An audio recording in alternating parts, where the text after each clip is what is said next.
พิธีเปิดนำไส้กองบัญชาการทหารชายแดนกองทัพประชาชนลาวอย่างเป็นทางการพิธีจัดขึ้นในวันที่23 เมษายน 2026 โดยการเข้าร่วมของพลโทใส่ใจกรมมัสยิดรองรัฐมนตรีกระทรวงป้องกันประเทศหัวหน้ากลุ่มใหญ่เสนาธิการกองทัพประชาชนลาว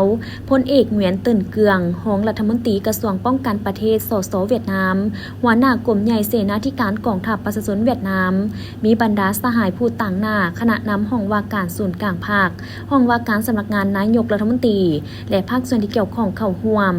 พลจัตวาอุ่นคำสีแหวนวงศักดิ์ผู้บัญชาการทหารชายแดนกองทัพประชาชนลาวได้ผ่านบทรายงานผลสำเร็จการก่อสร้างกองบัญชาการทหารชายแดนกองทัพประชาชนลาวอิงตามข้อตกลงของกระทรวงป้องกันประเทศมอบหมายโครงการก่อสร้างสำนักงานกองบัญชาการทหารชายแดนกองทัพประชาชนลาวให้บริษัทลาวีนาโก 36 จำกัดผู้เดียวอิงตามสัญญาโครงการก่อสร้างสำนักงานกองบัญชาการทหารชายแดนกองทัพประชาชนลาวระหว่างกรมทหารชายแดนกรมใหญ่เสนาธิการกับบริษัทลาวีนาโก 36 จำกัดผู้เดียวและอิงตามการลงมือจัดตั้งปฏิบัติบรรดาหน้าเวียกต่างๆของโครงการในระยะผ่านมา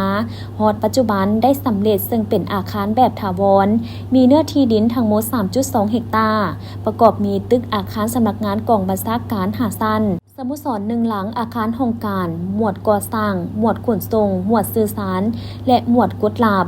พร้อมนี้ยังมีอาคารห้องหมวดซ่อมแปลงจำนวนอาคารห้องหมอ2 ชั้นอาคารหมวดป้องกันอาคารหอผักโสดและพนักงาน2 ชั้นอาคารสั่งอาวุธอาคารสั่งอุปโภคบริโภคเงินครัวกาล่ารถขนส่งกาล่าซ่อมแปลงนอกนี้ยังมีประตูโค้งผ่ามไซเดินกีฬาปั๊มน้ำมันระบบไฟฟ้าน้ำประปาครบสูตรเครื่องใช้ห้องการเฟอร์นิเจอร์และอื่นๆตามแบบที่กำหนดพิเศษสโมสรได้มีการติดตั้งหน้าจอ LED อีกด้วยรวมมูลค่าการก่อสร้างทั้งหมด 12 ล้านกว่าดอลลาร์